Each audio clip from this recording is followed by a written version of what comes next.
In this video, I'm going to show you how to create your own hashtag on Instagram.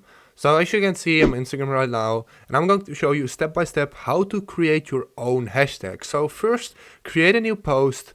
So make a new one over here, and then select a random picture you can upload. So I select this one just as an example.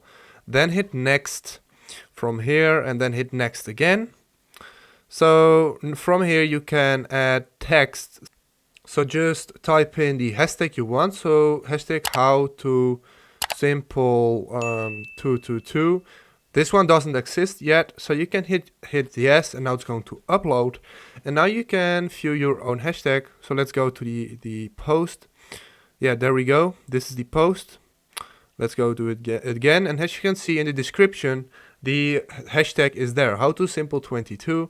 When you go to it, as you can see, you just created your own hashtag. So this is very cool. If this video helped you out, please leave a like, please subscribe, and see you next time.